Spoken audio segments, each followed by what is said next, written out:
Steven Vaughan, who's from University College London. I could go into a long spiel about Steven's academic career, but I'm going to ask him about that, so it'll come out during the course of conversation. I've got quite a few questions, but want to leave quite a bit of time for questions from you as well, so I encourage you to think about those as we go.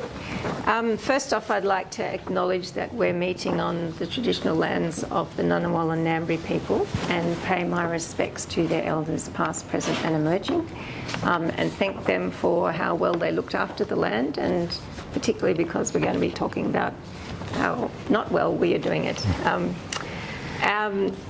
So let's move into the conversation.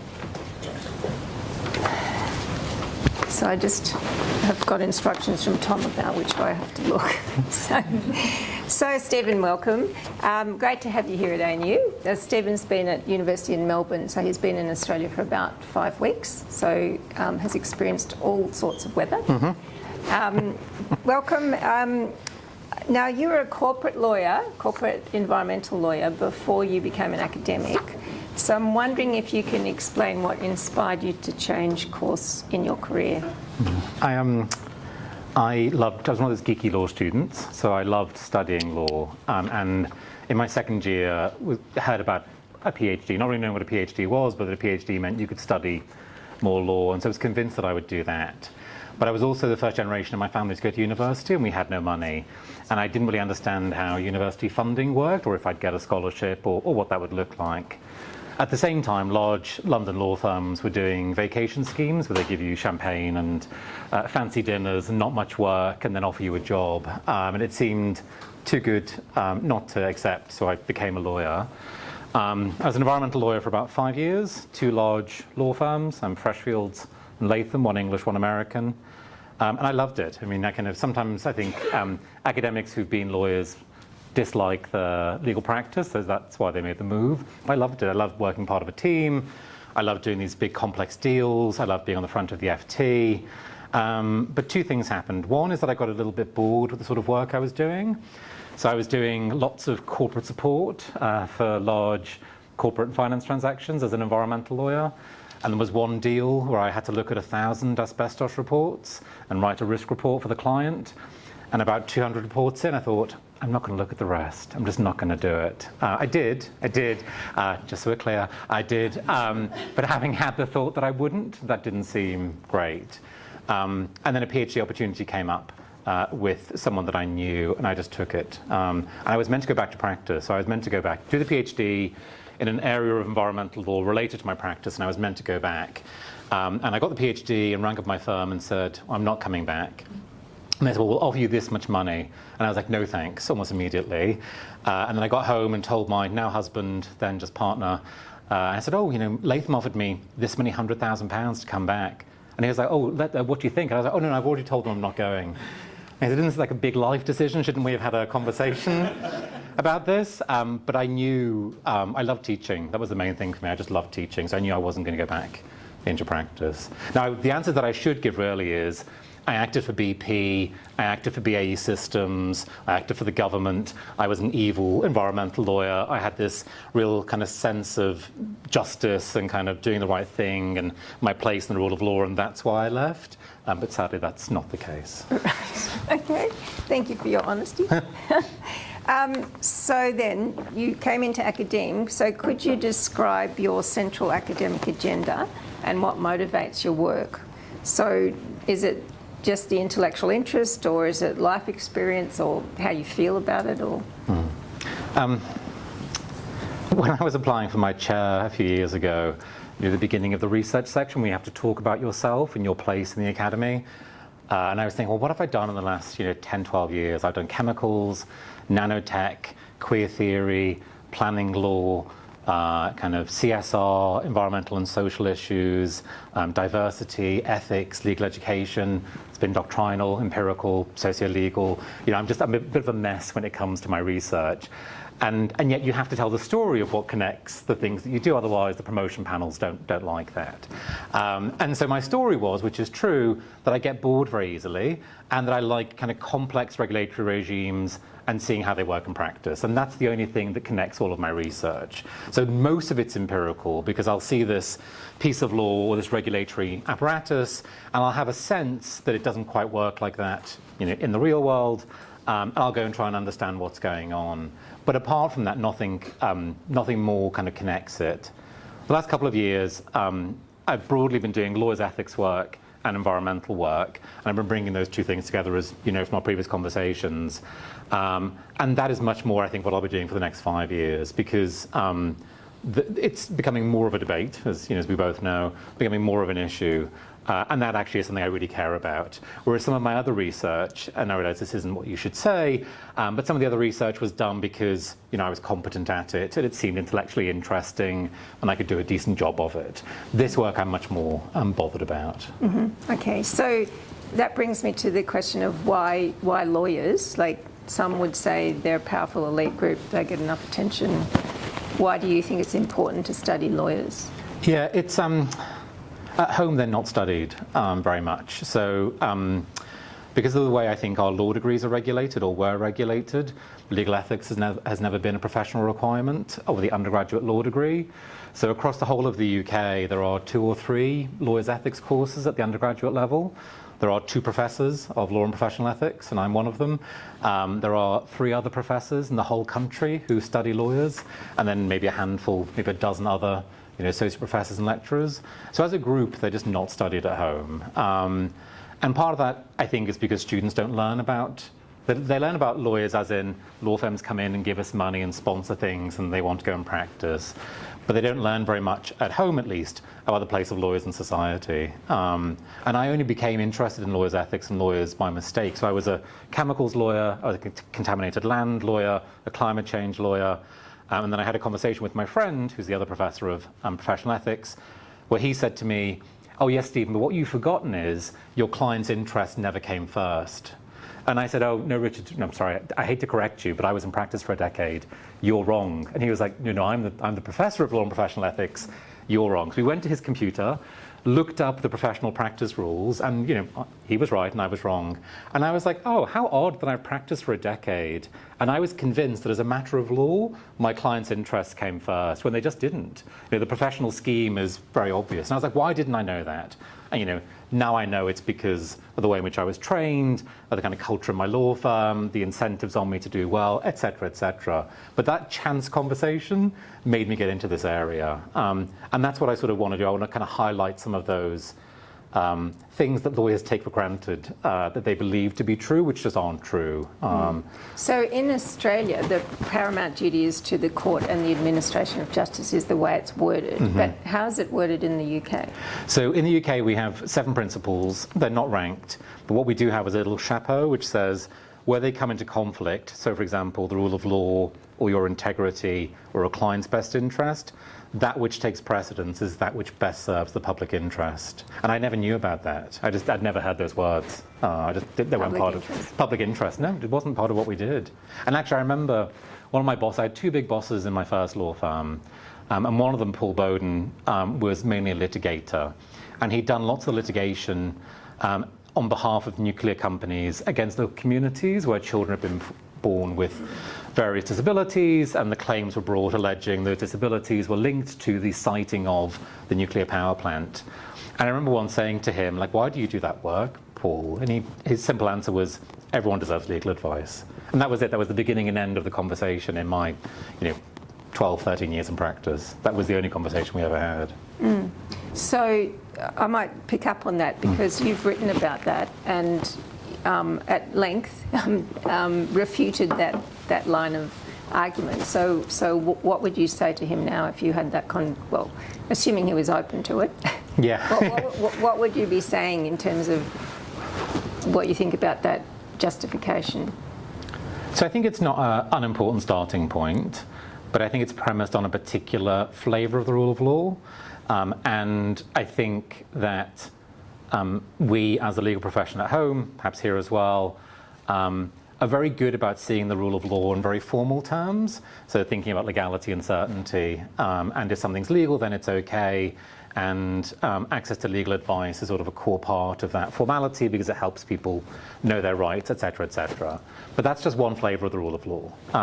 And at least at home, no judge, politician, academic, policymaker, there is no consensus about what the rule of law means, which means that that line, everyone deserves legal advice, is up for debate. And what he was unwilling to do was have the conversation about what that would look like. So we know that powerful groups distort access to justice. We know that large law firms have complete freedom to choose their clients. I'm not so sure there are big rule of law implications if one law firm says we won't act for this nuclear company or this carbon major. I also think that law firms are generally hypocritical. So if they really believed in access to justice, they would do more. So I did a large piece of empirical work 5-6 years ago, looking at the top 100 law firms at home and their CSR reports and what they did in terms of pro bono work. And what we saw is that all of them did things like going to local schools and reading to children, or painting houses, Habitats for Humanity in sub-Saharan Africa. And they did maybe under 100 hours of actual pro bono work each year. Now, they would say that's because of conflicts rules and they couldn't get around them. I don't believe that's true.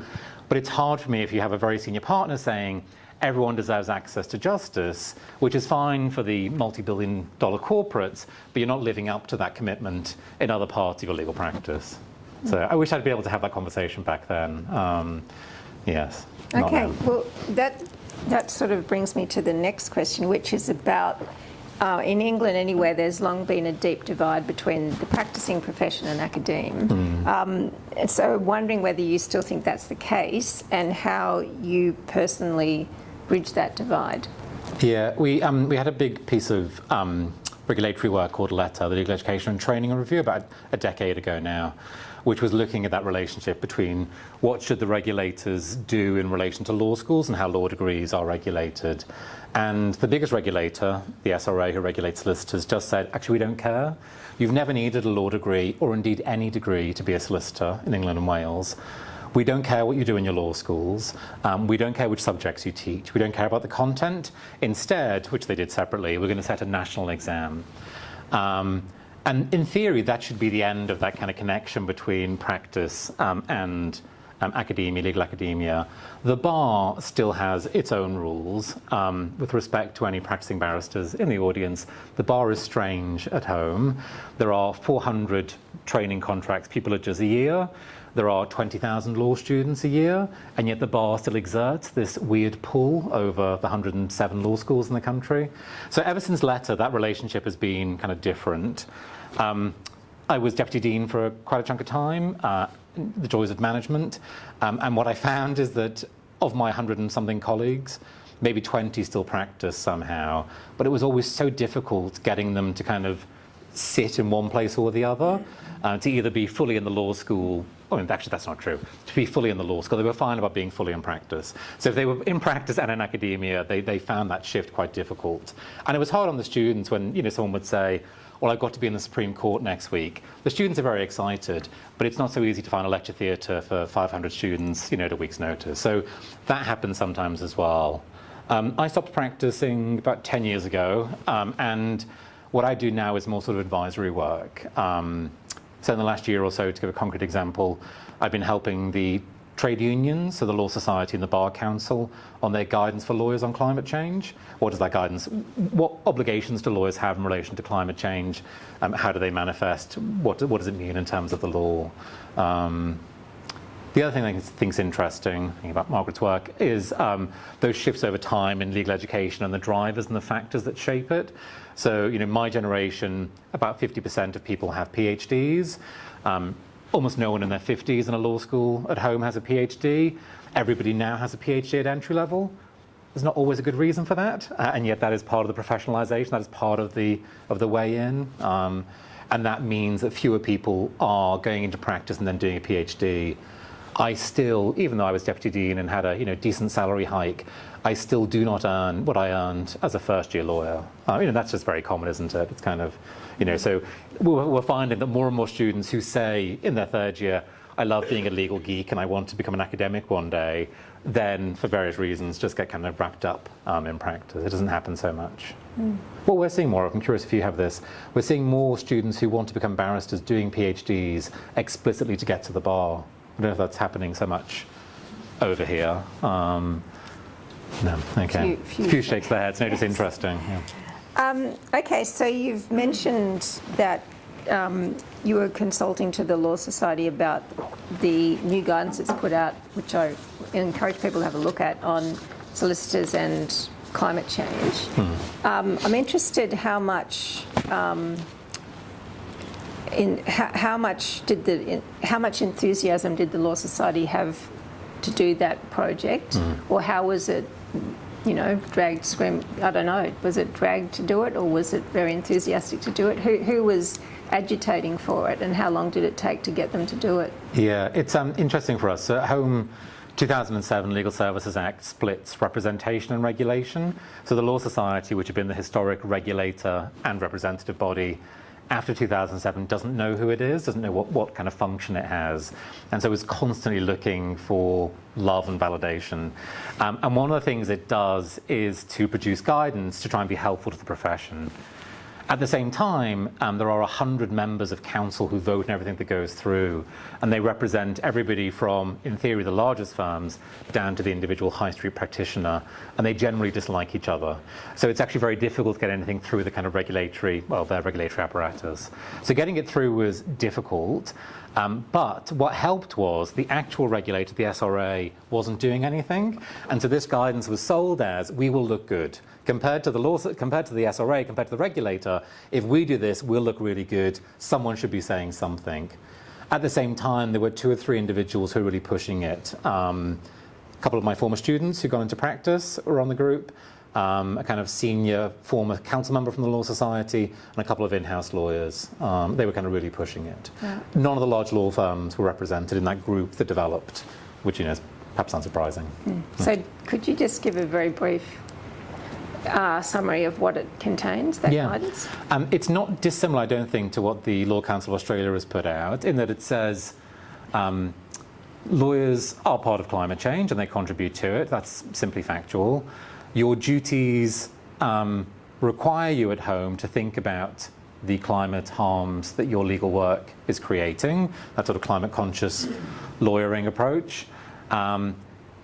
In particular contexts and particular practice areas, here is how we think those duties will actually manifest. And then they go through employment law, tax, property, et cetera, and say, look, here are some examples. If you're an employment lawyer, here's how we think you might want to reflect on climate change. And so given that's all it really says, it's pretty anodyne. What they also did, or they started to do, was look at professional principles, so independence, integrity, the rule of law. And the first draft of the guidance was kind of pretty strong in terms of its claims about what those things meant. And then they used some critical friends, me and a couple of others, and I was like, well, that's legally incorrect. So you can say it, but it's not correct as a matter of law. So I don't mind if you say it as a representative body if you want to make this sort of statement, but it's not legally correct. And then they kind of withdrew from that. So it's both pretty kind of basic in terms of what might be said, and yet foundational because no one else is saying it, except it's happening in other jurisdictions like here as well. Okay. So then what do you think law students should be taught about the environmental and climate crises that we're facing? Maybe I'll ask all these questions and you can pick up, what do you try to achieve in your teaching? And also, how do you deal personally, and how do you deal with students' climate distress when these conversations happen? The distress one's sort of easy for me because of my sort of view of the world. So I do a thing with all of my students in any class that we have about faith in humanity. So I ask them to close their eyes and kind of raise their hands if they have faith in humanity and keep their hands lowered if they don't have faith in humanity. I'm pretty glass half empty when it comes. So, I would not be surprised if as a species we're not here sort of X years from now.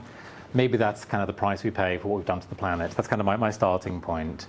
And yet, the reason that I still do this sort of work, the reason that I still try and encourage my students to go on and do stuff, is because my feeling is we all have agency to take small steps. So actually, me flying here or not flying here to Australia on my sabbatical isn't going to do very much in terms of climate change. It isn't actually, that significant. But what I can do is help my students who then go on to big jobs in government, for NGOs, for civil rights organizations who try and do that sort of work. I find my students don't have that much to spare, which is kind of interesting. Viv and I were at a session in Melbourne where that came up, and it seemed to be more prevalent perhaps in Australia. Part of it, I think, is about moral distance and sort of climate distance. So I remember that teaching climate change for the first time at UCL in 2017, and I'd been used to in my other law schools a very sort of different sort of set of students, very local often. And I came to UCL, and I think we were doing climate adaptation, and one of my students, Rosanna from Antigua, put her hand up and said, this all sounds very academic, and it is, because we're talking about the Paris Agreement, but also this is my family and their property in Antigua, and this is what's happened to my relations and my friends. And that sort of moral distance, actually, I think is quite a kind of thing at home as well. The impacts in the UK of climate change, yes, will be severe, but much less severe than in many other places for a whole range of reasons. In terms of what we do, one of our big conversations at the moment, so we're a very traditional law school. We were the first English law school set up in 1826. There's a lot of conservatism in my lovely law school. And so conversations about the core of the law degree, what do we teach and why, can be protracted, but my colleagues are also good people, so they're never usually painful conversations. So one thing that happened in the last 4 years is Maria Lee, who's one of my environmental law colleagues, she set up a working group, and I was part of it, that introduced a new module called Laws Connections. So for the first 2 weeks of a law degree, all of our students in the first year do not study contract or tort or public or crime. They study a social problem, 9 to 5 across 2 weeks. And one of them is climate change. One's on homelessness, one's on the gig economy, one's on the family home. I've forgotten some of the others, digital natives maybe. And in the climate change case study, we go through climate change as a kind of social, economic, political, legal issue, looking at it from contract, tort, public, etc. And that's been great. That's kind of been a really good thing for me. Because I've always been interested in symbolism. What does it mean that we make students study public law or crime, but we don't necessarily teach them or require them to study environmental law or climate change? The other thing we sort of talked about but didn't do was that the environmental lawyers would go into the other modules. So, we'd go into tort and talk about, climate change litigation and duties of care, or we'd go into crime and talk about ecocide and things like that. That hasn't happened. We have various optional modules on environmental law, but we are, I think, sadly, a bit too conservative to be more progressive at the moment. So then this is my last question. Do you think law schools are doing enough when it comes to addressing the legal profession's role in combating climate change? The short answer, no. There's a longer answer. We have I'm not sure what your relationship is like with kind of legal employers. We have this funny relationship. We have a student law society that we have no control over, because that's the way it was set up back in the 1900s. They have a budget of around $200,000 a year that comes from the largest law firms who come in and want to recruit them. There are debates, so thinking about Emily's work on Law Students for Climate Accountability, about whether we should permit those law firms to come in and speak to our students, about whether we should actively engage our students in thinking about their choices. We do this in some of our optional modules, but not otherwise. Most of my colleagues are happy to forget the legal profession exists, in the sense that that's not what they're there for. They're not there to prepare students for practice. Of the 20,000 law students in England and Wales who finish their law degrees every year, between 17 and 20% go on to qualify. So there's just not the same sort of driving force as happens in other jurisdictions. So for most of my colleagues, they just don't care about the profession. And yet we know that on day one, about 70% of our students say they want to practice. And we just don't do very much to say to them, well, what does it look like? What are some of the choices you're making? How will you exercise your agency? What are the constraints? We just don't do it. And I think one of your earlier questions about what do I do, I'm generally, maybe because of my corporate law background, sort of a centrist in most things, and yet I'm becoming more animated and more bothered. And my dean is an environmental lawyer, which helps because she is generally on board. Great. Okay. Thank you, Stephen. All right. So, Rich, Well, there's a lot of richness there in terms of questions from the audience now, so I invite you to ask some questions or reflect. Either way, Anton. Well, thank you very much for that. That's fascinating. I was wondering if you could talk a bit more about the role of professional ethics among the range of factors that motivate law firms in deciding how they're dealing with the issues of climate change. I presume that one of the big changes over the past 10, 20 years, but I'm not sure, but probably would be reputational concerns. Yeah. Sort of the Daily Mail test, where I suppose law firms would be in a similar position to, say, banks, where you have the profit incentive versus reputational considerations. Yeah. But presumably law firms should also pay attention to the legal ethics as the sort of third major factor. And I was wondering if that happens and how that sort of ranks against those other pushing forward practices. Yeah, it's a really good question, to which there isn't a very good answer because the data doesn't exist. So I can give you some anecdotal reflections, but that's about it. Actually, that's not true. What I know from my own empirical work and from others in the UK is that professional ethics animates almost nothing of what the largest law firms do. So across hundreds of interviews, when you ask the lawyers in the largest firms about professional rules, they have no idea who regulates them. They still think it's the Law Society. They have no idea about the number of professional principles to which they are subject and which govern every single thing they do. They have faith in their own in-house compliance teams. So a change in the last 10 years has been the introduction of what we call compliance officers for legal practice, COLPs. And the COLP's job is to make sure the law firm complies with all of the ethics rules. And so I wrote a paper called Colping Mechanisms, where actually what happens is because of these departments, the lawyers just think someone else is doing it for them. Now, having said that, the kind of rise of ESG as a thing for clients and then for law firms, this feeling about environmental, social and governance issues, increasing rules, guidance, internationally, locally, clients being either more bothered or feeling they need to be more bothered about environmental issues, that is trickling into law firms. And what's happening in some of them, two things, sometimes together. One is, I've had many partners say, my grandchildren will be asking me what I did in relation to climate change, and I need to have an answer for them. And two, clients are coming to us and saying, why are you still acting for BP or Shell? That doesn't look good for us. So if you still want our £10 million of legal work a year, you need to think about your clients and your choices. So the things that are kind of shifting the dial a little bit, yes, it's profit, yes, it's reputation, not really professional regulation. Place in society, which is more sort of individual reputation rather than kind of firm level reputation. What I think would be almost impossible to untangle is which of those is the strongest lever at the moment. I mean, definitely ethics is low on the list, sadly. But between sort of profit, reputation and the other stuff, hard to get into that, I think. Leslie? Rishi Sunak said that climate change was too expensive. It's going to cost £20,000 per household. How does that impact, when you have that push to ignore these issues? How does it impact lawyers and legal practice? Yeah, also really interesting. Our Prime Minister, I think, was that particular number was factually incorrect, but the broader point about how do you, when we have these complex societies, these complex plural societies which involve trade-offs, how do you decide to put your energy and effort over here on climate change when your energy and effort might also be on health or defence or social care or other things? And that's also the debate at home. So what I hear a lot is, yes, we act for BP, but we really want the renewable energy work. And to get the renewable energy work, we still have to do the new oil and gas work.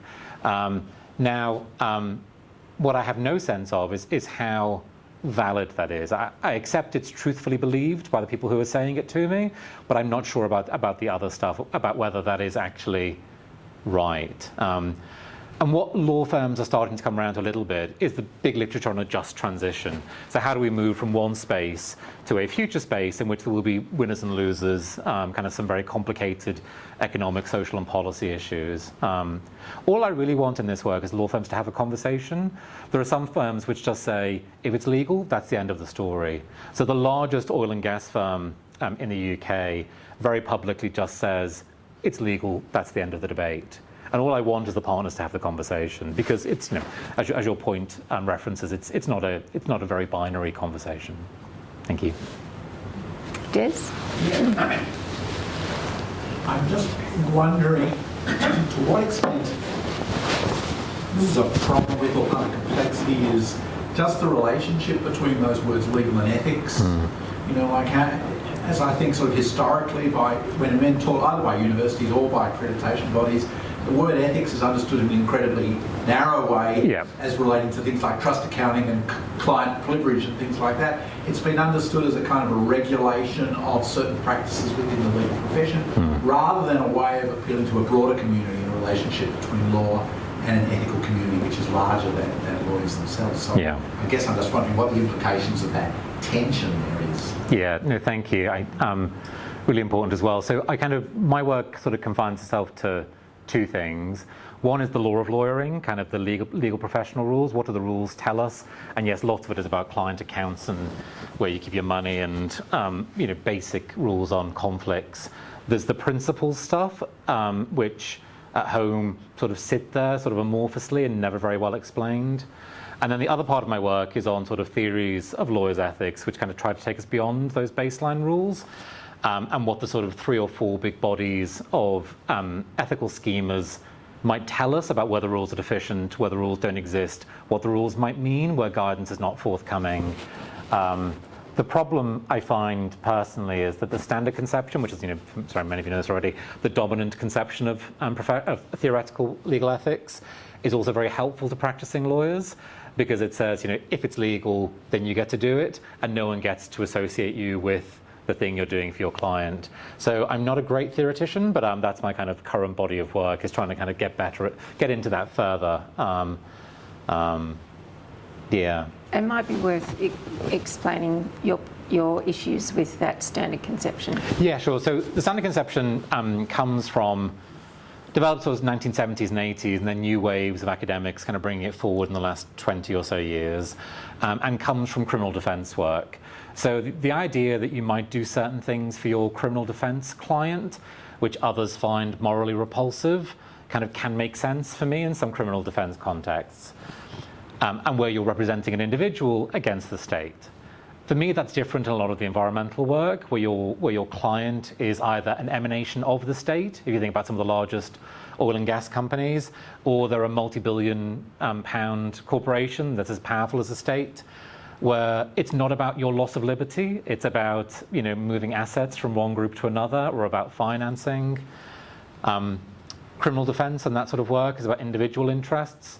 A lot of environmental law, environmental justice, climate justice, is about the role of collective interests and what they might say to us.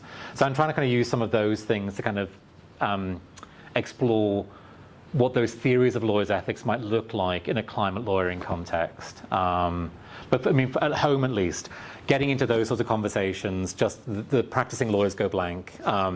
And there's a wonderful quotation from one of our regulatory cases called Sims, where the regulatory tribunal says, a lawyer must and should on occasion say to their client, what you seek to do is legal, but I will not do it for you. And practicing lawyers sort of forget that the rules are not the end of the story, they're part of a story and often the beginning of a story, but they're not the end. It reminds me of your last comment about the notion of lawful but awful, which is in the US quite often. Look, I just had 2 questions, 2 issues. The first is in relation to the notion that everybody deserves to have a lawyer in a company. And that sort of reflects the rule, as I understand it, for barristers, the cap rank, where they really don't, in theory, have an option to reject something. And I just wonder how that works out in the UK. The second question I have, as a former government lawyer, is what determines what we do as a government lawyer is ultimately the government of the day. So if they bring in a terrible policy like turning back all asylum seekers at sea or something like that, the option is virtually you resign and you don't do it. or you do it. But I just wondered whether you have any thoughts on that sort of thing. Yes, no, thank you. I'll answer the second question first. So we've seen at home a number of the most senior government lawyers resign because of this issue. A number of those issues linked to Brexit and the extent to which international law is or isn't binding on the government of the day. And that's obviously very extreme in the sense that that doesn't happen very frequently, and there are many more government lawyers who day to day are struggling with employment contract obligations, professional obligations, the principles of public life at home as civil servants, etc. The other thing that's happened at home is the last Attorney General? In the last 12 months, a piece of guidance has come out for government lawyers, you may have seen this, which says, I'm going to paraphrase, unless you're 98% sure that something will be found illegal, you have to tell us it's legal. That is a gross paraphrasing, but it's pretty close to what it is. I am talking sort of off the record, in coffee shops, not in public fora, with lots of practicing government lawyers about what they should do, and it's really hard. I think there are different layers of complexity for government lawyers, I think is my broad point. On the cab rank rule, so the rule is about London taxi cabs. So if you have your yellow light on, the taxi has to take you wherever you want to go. And yet, if you've ever been in London and hailed a taxi cab and it's late and you want to go south of the river, they don't take you. What they say is, well, I'd love to take you south of the river, but actually you're my last job and I'm going north, I live north. And that's one of the few sort of soft exemptions to the cab rank rule. Now, research by John Flood a chunk of time ago sort of came to the same conclusion about barristers, that if barristers didn't want a particular piece of work, they could get around it. It is harder in the sense of that is a rule and the regulator has to enforce it, but I think the practicalities are a bit more nuanced. You may have also seen that there was a declaration of conscience by English barristers and solicitors last year, where a number of barristers said, despite the cab rank rule, we will never act for any new oil and gas work. Now, as a statement, that's very powerful. The problem was none of the barristers who signed up ever did oil and gas work.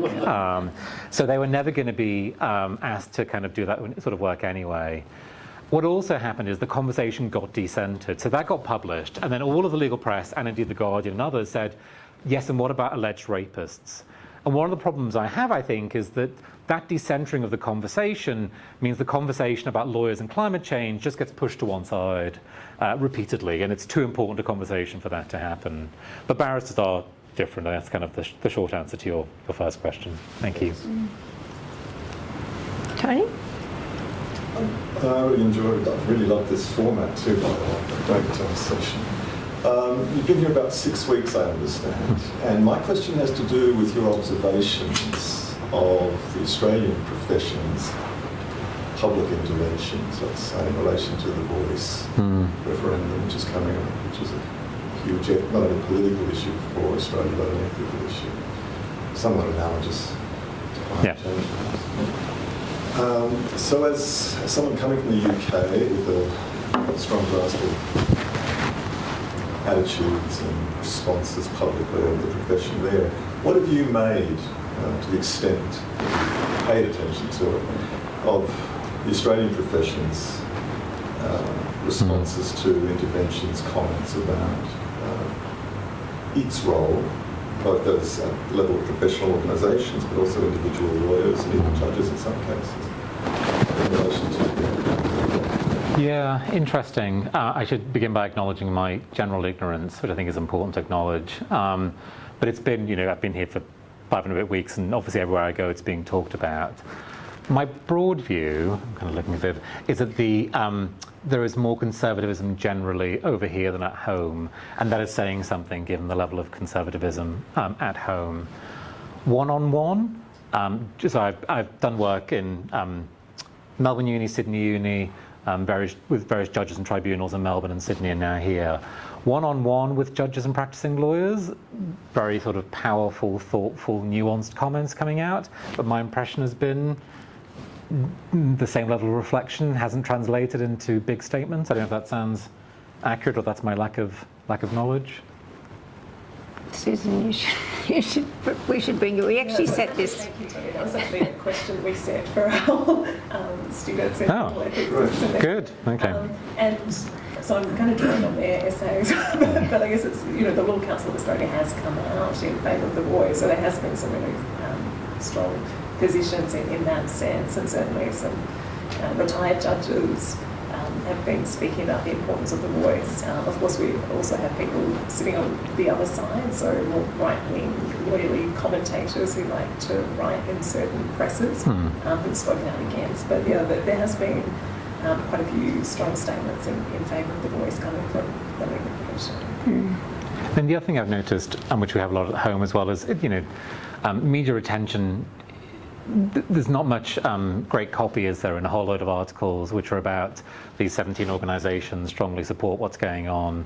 So, at home we have a number of generally constitutional and public law academics who get a lot of airtime because what they're saying is to the right and, perfectly entitled to their beliefs and et cetera, But, one of our big issues at home, and curious about the voice over here, is there is a feeling on the part of various media organisations to give balance, and balance often comes off in a certain sort of way, which actually skews what may be thought of as the actual conversation about something. I don't know whether that's part of what you're referring to, Susan, about some of the other voices that are coming out.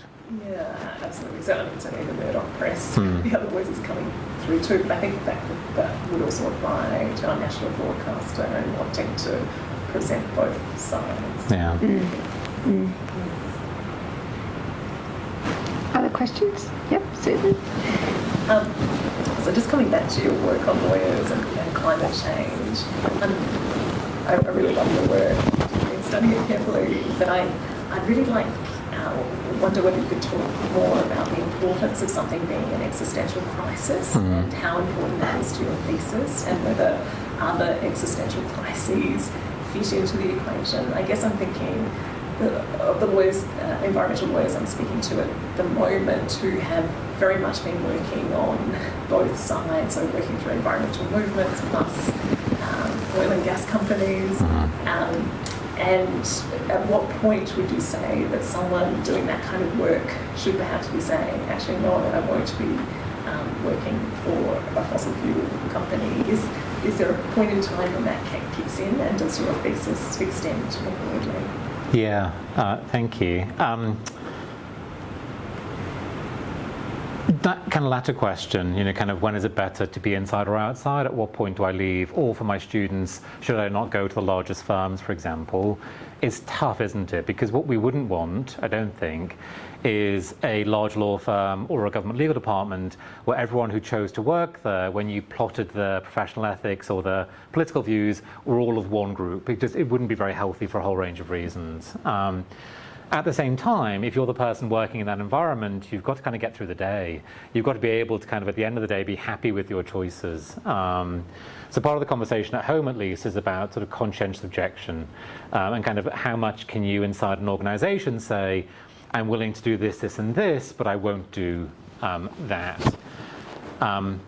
There's also the point, sorry, I always forget the name, is it Mary, Giving Voice to Values? Mary Gentili. Gentili, thank you. I think it is from last time as well, given my bad memory. That point about in lesser evils, we sometimes forget the evil. So the lesser evil is still working for BP, but trying to do the good thing. There is still something there that's going on. Susan, I'm sorry, I've forgotten the first part of your question. So whether or not the thesis applies to... Oh, existential ethics. Yes, I remember. Sorry, thank you very much. Yeah, there was a really good conference in Sweden just before I came out here, and one of the panels was called Do All Clients and All Causes Merit Representation? And I was speaking about climate change. Someone else was talking about sort of democracy backsliding. Someone else was talking about like the mafia and kind of organized crime. And my starting point, but not very well developed, is that climate change is just different. It's existential in the sense of it is life-threatening to the whole of the planet. Now, not in 50 years, and that's the thing I sometimes struggle with. The people who don't believe in climate change or don't want to believe in its impacts will say, yeah, but we're not all going to be dead in 50 years. Well, no, of course we're not. No one is saying that. What we're saying is if you scale ahead however many hundreds of years, such severe things will happen that this is potentially a threat to humanity. That does strike me as kind of different to other crises that lawyers are involved with. And there's quite a bit of work being done, and we had a big conference on this in the faculty, on sort of the environmental rule of law and what the environmental rule of law looks like. And you sort of need functioning democracies to have rule of law, and there will be a point in time at which climate change will mean those functioning democracies might not be around anymore. And there's quite a bit of literature on that I'm still not great with, but I do think it's different. But of course, as an academic, special pleading is part of what I do, so that would be what I'd say. Yeah. Other questions?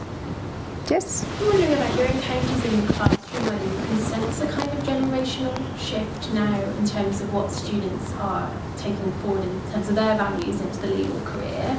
And particularly even maybe after COVID, has that changed their relationship to the environment? Because, you know, I thought your point about moral distance was really interesting. For me, as somebody from a part in the UK which will be underwater in a few years, you know, I definitely kind of felt a moral distance, but nothing like when my first day at ANU was the 2020 bushfires. So I arrived here, the sky was orange, ash was literally falling. I mean, and a lot of our students here have had really confronting experiences with bushfires and other kind of natural disasters, if you want to call them that. So I'm wondering if there has been a shift, and I'm thinking particularly in the news in the past few days, the felling of the tree at Sycamore Gap, which got so much attention and such an outpouring. I don't think you necessarily have seen that a few years ago. No, I think that is interesting. Yeah, I think probably that is right.